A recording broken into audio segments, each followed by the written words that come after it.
안녕하십니까. 마음치유 행복도량 대구 구룡사주지 도율입니다. 오늘은 부처님의 첫 번째 제자, 최초의 제자 다스비구는 어떻게 깨달았는가 라는 이러한 제목으로 오늘 본문을 시작할까 합니다. 자, 잘 아시다시피 부처님의 다섯 제자는 부처님의 동료들이었죠. 부처님의 동료들이었습니다. 부처님의 동료들이었는데 부처님께서 어느 날 중도를 발견하시고 양극단을 포기하고 지독한 쾌락과 지독한 고행, 그러니까 이 양극단을 피한 중도를 발견하시고 고행을 포기하게 됩니다. 고행을 포기하시고 그 내라단자 강변 옆에서 그 우유죽을 얻어먹습니다. 그 촌장의 딸이죠. 그 촌장의 딸로부터 우유죽을 얻어먹고, 그리고 그 우유죽을 얻어먹은 후에 이제 부처님께서 그 보리수나무 밑에 그 근처에 자라는 갈대와 비슷한 종류의 그러한 나무를 베어서 내가 깨닫기 전에는 이 자리에서 바로 일어나지 않겠다라 라고 했는 게 바로 내라단자 강 옆에 가야라는 도시에 그 깨달았다 그래서 보드가야가 바로 그 자리입니다. 부처님께서 깨달으신 자리가 되겠습니다. 자, 그때 부처님께서 우유죽을 얻어먹는 모습을 보고 나는 너와 같이 수행을 포기한 배신자랑은 같이 수행을 할 수 없다 라고 하면서 떠났던 그 5명이 바로 부처님의 바로 최초 5 제자가 되겠습니다. 자, 보드가야입니다. 보드가야가 여기 있고 녹야원이 저쪽에 있습니다. 거리가 약 한 250km 정도 됩니다. 부산에서 한 제천 이상 정도 거리 되겠죠. 그 정도 거리를 부처님께서 깨달으시고 이 녹야원으로 이 5 제자를 찾아서 갑니다. 그 가는 이유는 그 자기의 스승을 천안으로 보니까 이미 돌아가시고 안 계시고, 그래서 자기의 동료들을 찾아가서 내가 깨달은 이 법을 전해줘야 되겠다 라고 하면서 이 220km나 되는 250km나 되는 이러한 먼 길을 걸어서 이렇게 가시는 겁니다. 그래서 녹야원으로까지 가시는데, 녹야원이 사슴동산이라고 이제 번역은 그렇게 되어 있습니다. 한역으로. 그렇지만 경전에 보면 사슴이 두려움에 떨지 않는 곳이라는 뜻으로 녹야원입니다. 본래 그러한 뜻은 바로 그것입니다. 자, 여기가 바로 그 녹야원에 있는 최초의 5 제자들에게 설법을 한 장소입니다. 다메크탑이라 그러죠. 그래서 이 탑이 서 있는 바로 저 장소에서 부처님께서 5 제자에게 설법을 하셔서, 그래서 그 5 제자를 바로 그 불안가까지 이르도록 만드는 장소가 바로 저 장소가 되겠습니다. 그리고 이후에 나머지 그 5 제자가 모두 다 또 아라한이 되죠. 그렇더라도 첫 번째 법문과 부처님의 2번째 법문을 듣고 바로 불안가까지 이르게 된다. 정말 대단하지 않습니까? 어떻게 해서 도대체 부처님께서 이 5 제자에게 어떠한 경전을 어떻게 말씀을 하셨길래 경전 2번 듣고, 저 같은 경우는 경전을 수도 없이 읽었는데도 아직도 이러고 있는데 어떻게 경전 2번을 듣고 도대체 그 경이 도대체 무슨 경이길래 이렇게 불안가까지 얻을 수 있었나, 거기에 대해서 오늘 말씀을 드리고자 합니다. 이 자리가 바로 사슴이 공포에 떨지 않는 동산, 그래서 녹야원이라고 했습니다. 그리고 저 탑은 바로 부처님께서 설법을 하신 장소고, 그 앞으로 보면 이제 제자들이 살던 장소입니다. 굿띠라 그러죠. 굿띠. 굿띠는 자그만하게 해가지고 이제 스님들이 기거하는 방입니다. 제가 지지난 시간에 율장 이야기했죠. 그 율장에 보면 이 굿띠 짓는 데 대해서도 율장에서 나와 있습니다. 방 크기는 가로 몇 센치, 세로 몇 센치 이상 하지 마라 라고 그 율장에 나와 있습니다. 그래서 이러한 거기에 맞춰서 율장에 맞춰서 지었는 굿띠라고 생각이 듭니다. 바로 이 다메크탑 바로 앞에 조금만 걸어서 내려오면 바로 이러한 스님들이 머물렀던 꾸띠, 집이 조그만 오두막 같은 집을 꾸띠라고 하는데 이러한 꾸띠들이 있습니다. 그리고 부처님이 머무셨던 곳은 항상 열애향실이라고 합니다. 왜냐하면 간다꾸띠라 그래서 간다가 뭔가 하면 향기가 나는 이라는 뜻입니다. 무슨 향기겠습니까?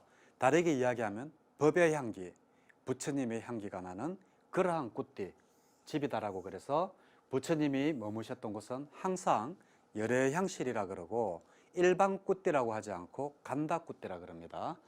자, 그러면 부처님께서 두 번의 설법으로 이 다섯 제자, 우리가 한역으로 잘 아는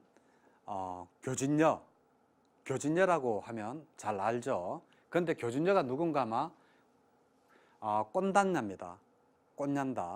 꽃년다인데 이 교진녀 외에 이 사명에게 무엇을 설파를 했는가? 최초의 경전, 그러니까 두 번의 경전에서 이 다섯 제자가 바로 불안가까지 얻었습니다. 세 번째 높은 경지죠. 과죠. 아람 바로 밑입니다. 바로 두 번의 경전, 그 첫 번째가 바로 초전법륜경입니다. 왜 초전법륜경인가 하면 단마짝가 빠따나 수단데 왜 초전법륜경인가 하면 최초로 법의 바퀴를 굴렸다라고 해서 이 바퀴를 처음으로 굴렸다라고 해서 바로 초전법륜경이 되겠습니다. 이 초전법륜경 단마짝가 빠따나에서 이 다섯 제자에게 최초로 말씀하신 그 법문이 뭔가 부처님께서 바로 중도가 되겠습니다. 중도는 다른 말로 팔정도를 이야기합니다. 팔정도를 이야기하고 그리고 두 번째로 사성제를 이야기함으로써 바로 교진녀라는 안냐 꽃난다, 그러니까 꽃난다를 부처님이 이 초전법륜경을 설하자마자 바로 꽃난다에게 다른 이름을 붙여줍니다. 안냐 꽃난다라는 이름을 붙입니다. 이 안냐가 뭔가 하면 깨달은 눈을 가진 자, 뭐 그런 뜻입니다. 그래서 안냐 꽃난다라는 이러한 이야기를 하게 됩니다. 그래서 최초의 법륜경, 초전법륜경에서 최초로 부처님이 당신 제자들에게 하신 법문이 바로 팔정도다. 이 팔정덕 하면 또 생각나는 거 없습니까? 부처님이 마지막 돌아가시기 전에, 반열반에 드시기 전에 마지막 제자 120살 된 외도 그 수바다에게 부처님께서 무슨 말씀을 하셨습니까? 팔정도가 있으면 나의 가르침이고 팔정도가 없으면 나의 가르침이 아니다라고 했지 않습니까? 그래서 부처님이 최초로 설법을 하실 때도 팔정도로 시작을 했고 그리고 부처님께서 마지막으로 돌아가실 때도 바로 팔정도로 마감을 하셨습니다. 팔정도가 우리 불교에서 어느 만큼 중요한 역할을 차지하고 있는지 아실 겁니다. 이 정도 같으면 부처님께서 중요하지 않다면 왜 최초의 법문을 팔정도로 했고 마지막의 법문도 팔정도로 했을까? 한번 깊이 한번 생각해 볼 문제라고 생각합니다. 부처님은 초전법륜경에서 중도에 이어서 사성제까지 법문을 설하게 됩니다. 사성제도 다 아시죠? 우리 다 아는 겁니다. 고집멸도입니다. 그죠? 자, 경전에 있는 걸 그대로 옮겼습니다. 그러면 중도란 무엇인가? 라고 부처님께서 말씀하시면서 거룩하게 잘 갖추어진 8가지 길이다. 그 길이 뭔가 하면 바로 정견, 바른견에 정사유, 정어, 정업, 정명, 정정진, 정념, 정정, 이 8가지 길을 중도라고 한다 라고 부처님께서 말씀을 하셨습니다. 자, 그러면 경전에서 이 바른견에는 무엇에 대한 바른견인가를 또 이야기를 하고 있습니다. 그것이 뭔가 하면 바로 사성제에 대한 바른견해입니다. 사성제에 대한 바른 견해를 가지지 않으면 바른 생각을 할 수가 없다라는 겁니다. 진리에 대한 바른 생각을 할 수가 없고 그리고 나오는 말조차도 진리랑은 거리가 멀어지고 행위도 달라진다는 겁니다. 그래서 이 팔정도는 어느 것 하나 중요하지 않은 것이 없지만 서로 이렇게 8개가 이렇게 엇갈려 가지고 있죠. 이 수레바퀴처럼 엇갈려 있습니다. 그래서 여기서부터 해서 정견해 가지고 뭐 쭉쭉쭉쭉 넘어가서 이제 그 정정까지 이렇게 되죠. 이렇게 쭉 해서 8개의 수레바퀴, 이걸 보고 팔정도라고 합니다. 그러면 이 팔정도는 각각이 중요하지만 각각이 다 이렇게 서로 얽혀져 있다라는 이야기도 되는 겁니다. 특히 이 중에서 가장 중요한 게 바로 정정진입니다. 이 정정진은 이 위쪽으로 이 5개, 이것도 정말 열심히 수행을 해야 되지만 정말 수행을 해야 되는 정념은 뭔가 하면 바로 윗바사나입니다. 자, 윗바사나. 그리고 바른 삼매는 정정이라 그랬죠. 자, 여기에서 사람들이 많이 헷갈려 하는 게 있더라고요. 사마타와 사마디가 뭐가 틀립니까? 라고 이야기를 묻더라고요. 그러면 이 정정은 뭐냐? 선정에 드는 걸 이야기합니다. 삼매, 선정에 드는 걸 이야기하는데 이걸 보고 사마디라고 합니다. 사마디. 삼매에 드는 것을 사마디라고 하고, 사마타는 뭐냐 하면, 사마타는 바로 마음에 그걸 고요하게 깔아앉히다 그래서 번뇌를 그친다 그래서 그칠 지자로 번역이 되는 게 바로 사마타입니다. 한문으로 그칠 지자로 번역이 되면 사마타를 이야기하는 거고,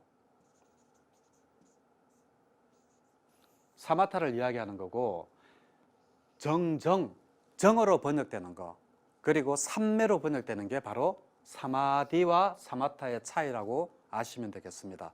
의외로 이걸 사람들이 사마타와 사마디를 잘 구분을 못 하시더라고요. 자, 그리고 여기에서 또 하나 중요한 게 있죠. 뭐가 중요한가? 정념입니다. 이 정념이 뭔가 하면 바로 제가 윗바사나라고 그랬지 않습니까? 알아차림이라는 말로 저는 표현을 합니다. 알아차림이라는 말로 표현을 하는데, 자, 윗바사나, 알아차림을 한문으로 번역한 게 몇 가지가 됩니다. 자, 염자로도 했고요. 다음에 볼관자로도 번역이 됩니다. 그리고 또 수의, 마음을 지킨다고 해서 수의라는 말로도 번역이 됐습니다.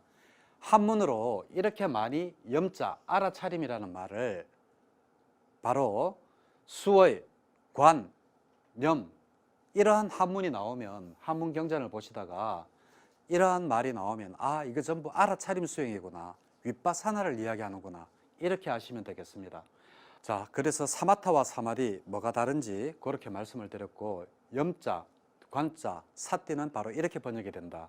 그런데 제가 제일 좋아하는 번역은 수의도 별로, 마음을 지킨다, 이거 별로 안 좋아합니다. 저는 염자를 참 좋아합니다. 왜냐하면 알아차림이 뭡니까?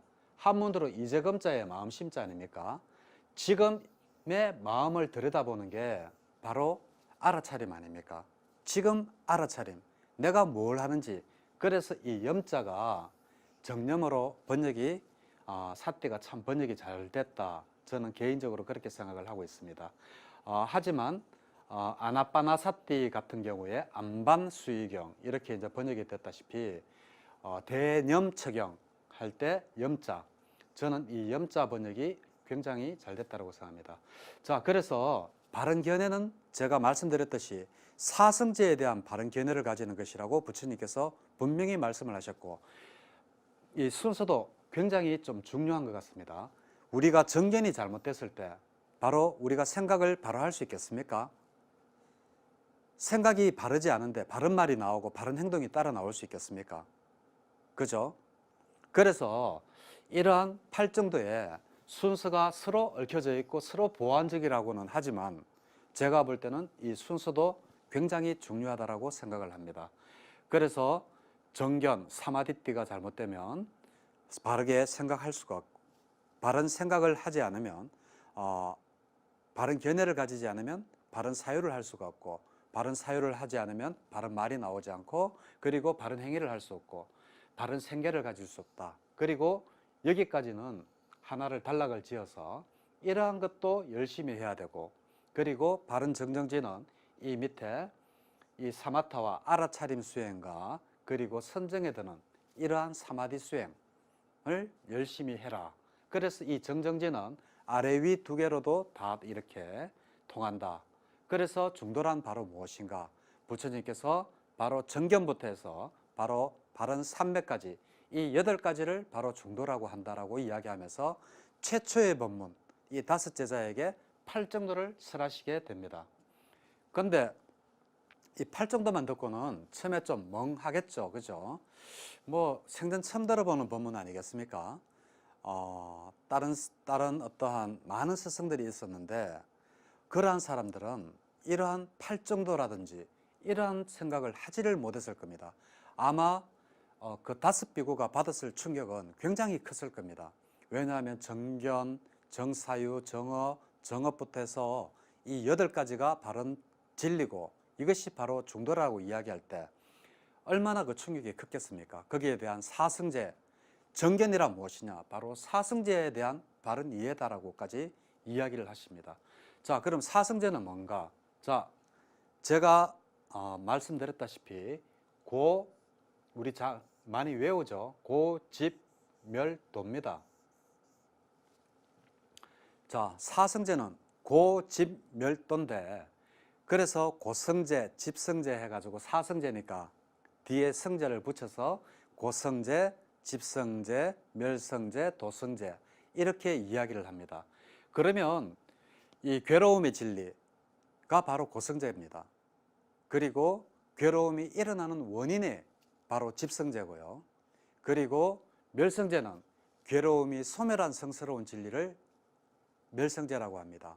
그리고 도성제는 뭔가 하면 어떠한 방법으로 괴로움을 소멸로 이끄는가 하는 게 바로 도성제가 되겠습니다. 그래서 사성제는 부처님께서 5 제자를 만나시고 8정도를 먼저 이렇게 설하시고, 그리고 바로 사성제로 넘어가서 이러한 법문을 하십니다. 4가지의 성스러운 진리가 있나니 라고 말씀하시면서 그것은 바로 고집멸도다라고 이야기를 하시고, 그러면 괴로움의 성스러운 진리는 뭐냐 라고 하면서 8가지를 이야기를 하십니다. 8가지를 이야기하시고, 여기에는 생, 노, 병, 사 4가지죠. 예, 태어남도 고통이요, 늙음도 고통이고, 병듦도 늙음이고, 죽음도 고통이다. 그럼 우리가 살아가는 모든 게 전부 다 고통이라는 이야기입니다. 그죠? 우리는 태어나서부터 죽음까지 가지 않습니까? 그러니까 부처님께서는 태어남부터 죽을 때까지, 그러니까 이 생 자체가 전부 다 괴로움이라는 겁니다. 그리고 좋아하는 이와 함께하는 것도 고통이고, 좋아하지 않는 이와 함께하는 것도 고통이고, 좋아하는 사람과 같이 있지 못하는 것도 고통이고, 그리고 내가 무언가를 갖고 싶은데 가지지 못하는 것도 고통이라고, 그리고 나라고 집착하는 자체가 고통이다 라고 이야기하셨습니다.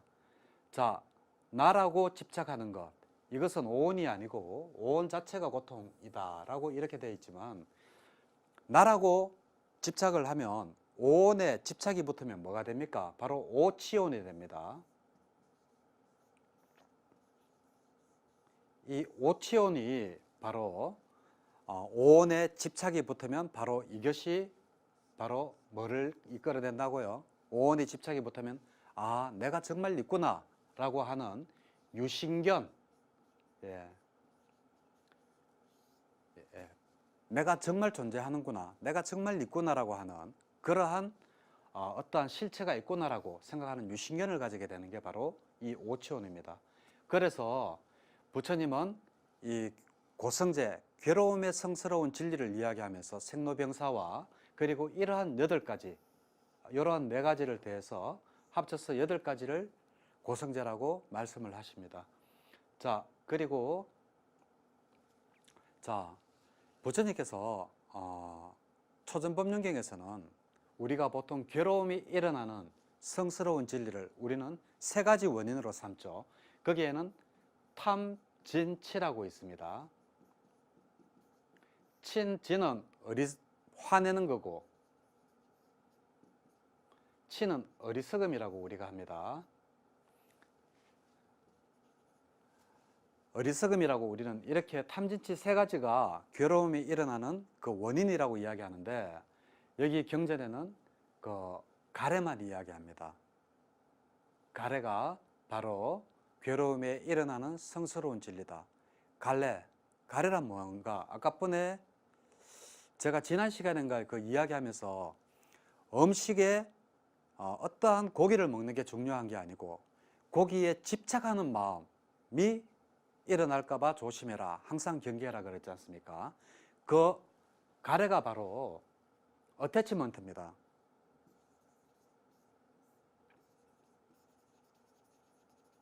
어태치먼트, 집착. 근데 이 가래라는 표현이 너무 좋습니다. 괴로움이 일어나는 원인을 보니까 바로 가래, 즉 탐욕. 그 이렇게 칡덩어리가 막 이렇게 얽혀져가 있는 것 같은 그러한 탐욕스러운 상태가 바로 너를 괴롭히는 원인이 되라는 겁니다. 그래서 그 내용을 자세히 보니까 바로 어떠한 거냐? 바로 모양이나 욕망 등에 집착하는 가래, 그리고 다시 태어나려고 하는 가래. 집착이죠. 가래. 막 한번 생각해 보세요. 욕심이 막 이렇게 집착이 돼 가지고 막 이렇게 막 나무 덩쿨이 칡나무가 나무를 막 감고 있는 그러한 모습을 한번 생각해 보세요. 그게 바로 가래라는 겁니다. 그래서 다시 태어나려고 하는 그러한 가래, 그리고 유신견이 생기는 가래, 그리고 당견이 함께 생기는 가래. 당견은 뭔가 하면 뭐 한번 죽어버리면 끝이지 뭐 매생이 어딨고 윤회가 어딨어, 이렇게 생각하는 게 바로 당견과 함께 생기는 가래입니다. 이것이 당견입니다. 상견은 뭔가 하면 요 당견과 반대되는 게 상견인데, 상견은 항상 나이가 끊임없이 죽었다가 다시 태어난다고 하는 잘못된 생각이죠. 보통 우리가 이야기를 할 때 부처님도 다른 곳에서 탐진치를 말씀을 하십니다. 그렇지만 이 다섯 제자에게 최초로는 바로 가래를 이야기를 하신다. 그 탐이 바로 너를 괴로움에 빠뜨리는 그러한 가장 큰 원인이 된다라고 이야기를 합니다.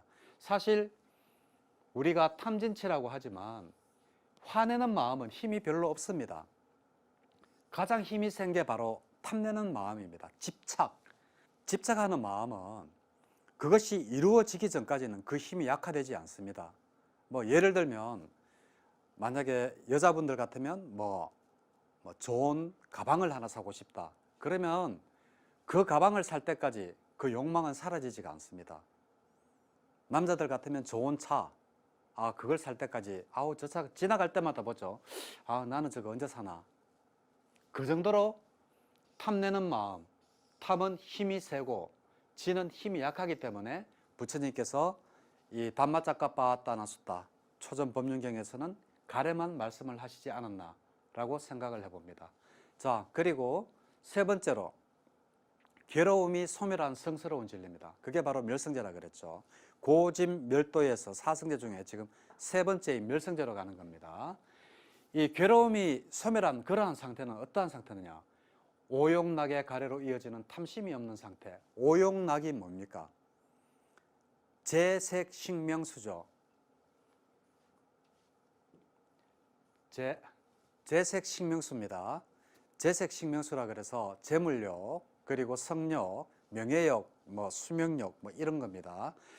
이러한 오욕락, 그의 가래, 욕심으로 이어지는 것이 없어진 상태, 그것이 바로 멸성제가 되고, 그리고 또 집착과 번뇌가 사라진 상태, 그리고 집착을 포기하고 여윈 상태, 그리고 가래가 없는 상태, 번뇌의 속박에서 벗어난 상태, 가래가 없는 이욕의 상태가 열반이다. 상락 아정을 열반이 아마 이런 상태일 거다라고 해서 상락 아정이라고 하지 않습니까?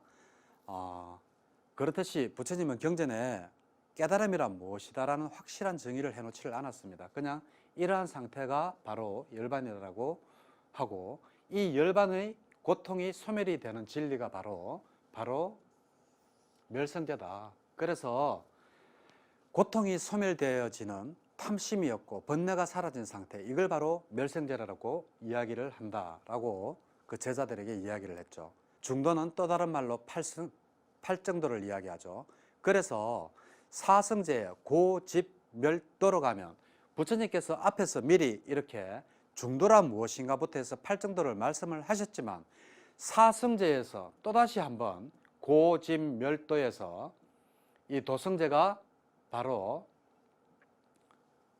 팔정도를 이야기하는 거라고 말씀을 하시고 계십니다. 그래서 이러한 법문이 딱 끝나자마자 바로 경전에는 어떻게 되는가 하면, 이 안나 꽃년다, 우리나라에서는 한문 번역으로는 교진여로 번역이 되죠. 교진여로 번역이 되는 이 꽃년다가 바로 부처님께서 안냐 꽃난다라고 이름을 붙입니다. 그러면서 꽃난다는 이제 조건으로 일어나는 것은 조건 따라 사라진다라는 청정한 눈이 생겼다라는 겁니다. 자, 조건으로 일어나는 것은 조건으로 사라진다. 이것은 뭡니까? 연기법을 깨달았는 거죠. 어떻게 보면. 그죠? 그리고 또 하나는 또 무엇을 깨달았습니까? 재행무상도 같이 깨달았을 겁니다. 그죠? 자, 부처님의 이 간단한 두 가지 법문, 중도와 사성제를 듣고 교진여는 바로 이 자리에서 부처님이 안냐 꽃난다, 깨달음을 눈을 가진 꽃난다라고 이야기를 합니다. 그래서 우리가 왜 이렇게 공부할 때 많이 그러죠. 5제자 중에서 누가 최초로 깨달았느냐라고 하면 꽃난다라고 이야기를 합니다. 교진여라고 이야기를 하죠. 자, 이렇게 했는데, 그러면 부처님께서 어떻게 이렇게 청정한 눈이 생겼는 이러한 5비구들 중에 꽃년다만 우선 청정한 눈이 생기고 4명은 아직 깨닫지를 못했는데, 어떻게 무슨 법문으로 이제 이 나머지 4명을 바로 그 불안과까지 깨닫게 하느냐, 바로 그것이 두 번째 경이 되겠습니다. 두 번째 경이 부처님께서 5제자에게 바로 말씀하신 경전인데, 그것이 뭔가 하면 바로 무아의 특징형입니다. 아나따라까 나 숫다입니다. 아나따는 바로 무아를 이야기합니다. 아나따 여기까지입니다. 아나따에서 끊깁니다. 여기서 바로 무아라는 겁니다. 그래서 무아의 특징경 숫다 여기서 또 끊기고요. 예. 자, 이래서 부처님이 5제자에게 하는 두 번째 법문이 바로 무아의 특징경이 됩니다. 그래서 이 두 번째 무아의 특징경에서는 무엇을 말씀하시는지 한번 보겠습니다. 자, 무아의 특징경에서는 부처님께서 뭐 다른 이렇게 법문을 많이 하시지 않으십니다. 오온에 대해서 이야기를 합니다. 자, 오온 그러면 누구나가 알죠? 자, 색, 수, 상, 행, 식입니다. 그죠? 자, 이 오온은 누구나가 압니다. 여기에서 식은 바로 만호라 그럽니다. 만호. 이 수상행은 우리의 마음은 너무나 빨리 일어나기 때문에 수상행은 거의 동시에 일어나는데, 이것을 집중을 해서 수행을 하다 보면 이게 분리돼서 보인다 그랬죠. 저 같은 경우도 여기에서 분리를 해서 보았습니다. 빤디따라마 집중 수행 기간 21일 동안에 저는 여기서 분리되어서 이것을 수상행이 거의 동시에 일어나지만 분리되어서 의도 없이는 손가락 하나도 움직일 수 없다는 것을 제가 보았다라고 그랬습니다. 자, 그러면 여기에서 수, 상, 행, 식인데 제가 이렇게 조금씩 떼어놨습니다. 이 만호가 하는 역할은 도대체 무엇인 줄 아십니까? 여기에서 식은 우리가 마음을 나타내는 그 번역은 3가지가 있죠. 바로 식자와 그리고 의 그리고 심, 이렇게 해서 자, 식의 식 이렇게 세 가지로 우리가 보통 마음을 나타냅니다. 그래서 여기에서 나타내는 식은 뭔가 하면 바로 만호입니다. 만호. 이 만호는 뭔가 하면 자, 오온을 또 다른 말로는 제가 전에 아함 4대 법문 이야기할 때 제가 다 말씀드렸던 겁니다. 오온은 뭔가 하면 바로 일체라고 이야기를 했습니다. 자, 오온을 가지고 일체라고 부처님께서 말씀을 하셨다고 했고, 사람이 도대체 무엇입니까? 라고 물었을 때 오온경에서 부처님이 오온이 바로 사람이다라고 이야기를 했다라고 했습니다. 그래서 이 일체를 오온을 색수상행식이라고 하는데 부처님은 여기에 대한 법문을 바로 하시는 겁니다. 그래서 두 번째 무아의 특징경은 부처님께서 두 번째 자기 제자들에게 해서 이 법문을 함으로써 모두 다 불안가를 얻도록 만드는 그러한 법문이 됩니다. 아주 중요한 법문이죠. 우리는 왜 똑같이 오온에 대해서 이렇게 공부를 하고 하는데도 우리는 불안가를 얻지 못할까요? 자, 한번 일체에 대해서 부처님께서 하신 말씀이 있습니다. 오온을 일체라고도 했고요. 그리고 사람이 바로 오온이 바로 사람이다라고 까지 이야기를 했습니다. 왜냐? 색은 몸이고 수상행식이 바로 마음 아닙니까? 그죠? 그러니까 몸과 마음, 그러니까 명색이죠. 12연기법에 따르면 명색이 두 개 다가 있으니까 이것이 바로 일체다라고 이야기했습니다. 몸과 정신이 없으면 이 바깥 세상에 아무것이 있어도 내가 알아차릴 수가 없죠. 그래서 일체는 바로 육육법에도 바로 나온다라고 제가 말씀을 드렸습니다. 육육법이 뭡니까? 12처설이죠. 자, 자세히 보세요. 자, 몸과 마음인데 오온은 마음을 많이 강조를 했다면 12처설은 안입이 설신의 색승약 미촉법에서 몸을 많이 강조한 게 바로 12처설입니다. 어떻습니까? 오온은 마음을 많이 강조한 일체, 그리고 육육법 12처설은 몸을 많이 강조한 일체라는 겁니다. 이 일체에 대해서 부처님께서 여기에는 자아가 없다라는 겁니다. 왜? 자, 제가 읽어보겠습니다. 비구들이여 물질은 무하다. 무하라는 겁니다. 제법 무학할 때 그 무합니다. 나가 없다라는 겁니다. 만약에 물질이 자아라면 물질은 고통이 따르지 않을 것이다. 그리고 물질에 대하여 나의 물질은 이와 같이 되기를, 나의 물질은 이와 같이 되지 않기를이라고 한다면 그대로 될 수 있어야 된다는 겁니다. 이게 말이 어려운데 쉽게 생각하면 이렇다는 겁니다. 자, 제 몸인데 내가 만약에 이 내 몸의 주인이라면, 자아가 있어서 내 몸의 주인이라면 내가 내 몸이 늙지 않기를 이라고 이야기를 하면 늙지 않아야 되는데 그거와 상관없이 나의 몸은 늙어간다라는 겁니다. 그걸 이렇게 부처님께서 이렇게 비유를 하신 겁니다. 그렇기 때문에 이것은 주인이 없다라는 거죠. 진정한 자아가 있어서 내가 내 몸을 마음대로 할 수 없다라는 것을 이렇게 어렵게 써놓은 겁니다. 예를 들면 내한테 돈이 있으면, 자, 내 돈이라면 내 마음대로 쓸 수 있어야지 내 돈이 아닙니까? 근데 내 마음대로 쓸 수 없으면 그건 내 돈이라고 할 수가 없죠. 그래서 그 말씀을 지금 부처님이 이렇게 하신 겁니다. 만약에 색이 너의 몸이 네 것이라면 네 마음대로 거기 조정을 할 수 있어야 되는데 그렇게 되지 않지 않느냐. 그렇기 때문에 무하다라고 이야기를 하고 계시는 겁니다. 그러시면서 수, 상, 행, 식, 온 나머지 색, 수, 상, 행, 식 모두 다가 주인이 아니다라고 이야기를 하시는 겁니다.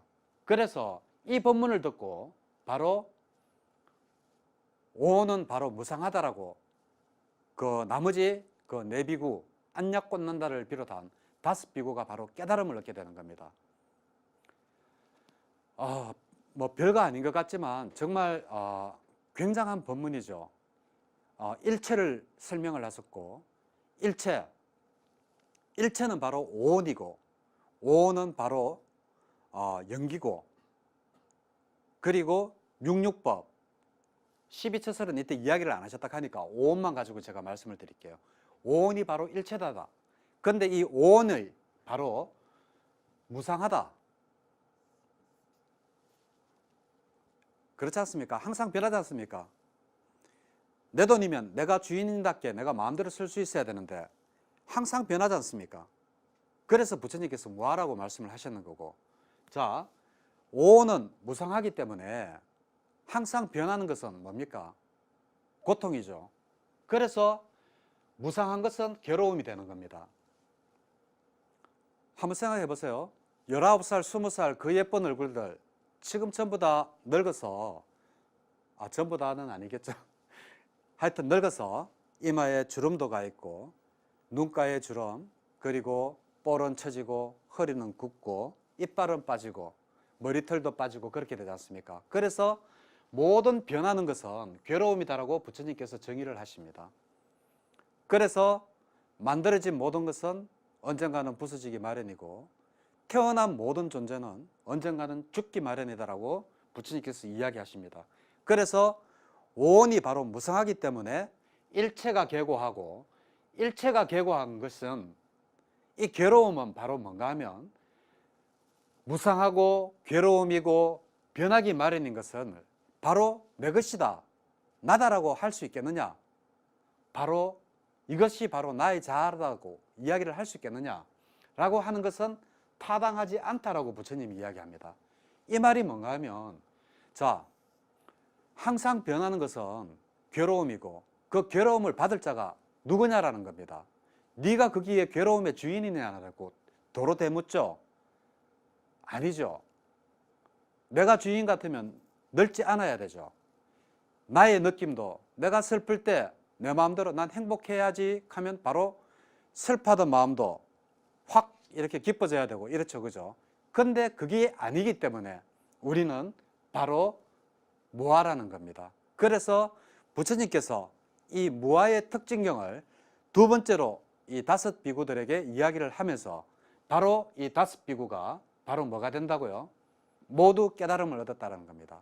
여기서 깨달음은 아라한은 아닙니다. 불안가입니다. 불안가. 더 이상 돌아오지 않는다라고 하는 그러한 불안가까지 얻는 게 바로 그 무아의 특징경과 첫 번째 그 초전법륜경과 무아의 특징경을 듣고 모두 이 깨달음을 얻게 되는 겁니다. 이 일체라는 말이 정말 참 의미심장한 말입니다. 오온이 바로 일체고, 그리고 오온이 있어야지만이 일체가 있다. 즉 다시 말해서 내가 없으면 이 세상이 없다라는 겁니다.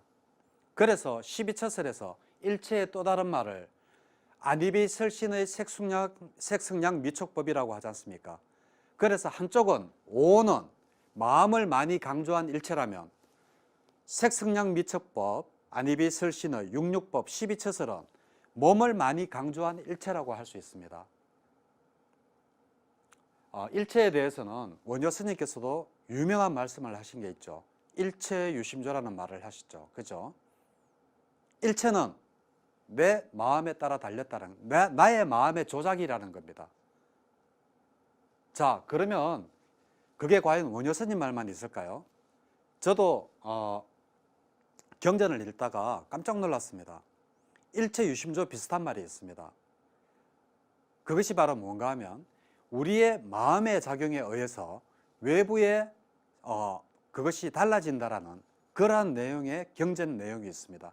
부처님께서 그것을 설하시는 게 내용이 너무나 일체유심조랑 비슷해서 제가 지난번 강의 때 앞에 강의를 돌려보면 일체를 이야기할 때, 그러니까 오온이라든지 12처설을 강의할 때 제가 거기에 일체유심조에 관한 경전에 나오는 내용을 그대로 제가 따서 거기에 있으니까 한번 찾아보시기 바랍니다.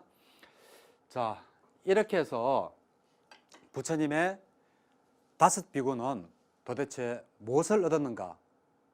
무엇 때문에 깨달음을 얻었는가? 아주 간단합니다.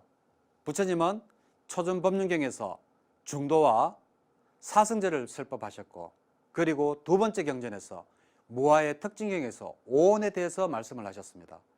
이 오온은 도대체 뭔가 하면 항상 내가 주인이 아니기 때문에 내 마음대로 컨트롤을 할 수 없다는 겁니다. 물질과 느낌과 뭐 인식 이런 작용을 내 마음대로 할 수가 없다는 겁니다. 그래서 모든 변하는 것은 괴로운 것이고, 괴로운 것이 내 것이라고 할 수가 없기 때문에 제법 무아가라고 이야기를 하는 겁니다. 그래서 부처님은 바로 이러한 초전법륜경과 무아의 특징경을 통해서 이 5비구를 바로 불안가까지 얻도록끔 깨달음에 이르게끔 만든 좋은 경입니다. 그래서 첫 번째, 두 번째 경전 전부 다 소개해 드렸고요. 그리고 또 마지막으로 자, 불교는 자비의 종교라고 저는 노상 강조를 합니다.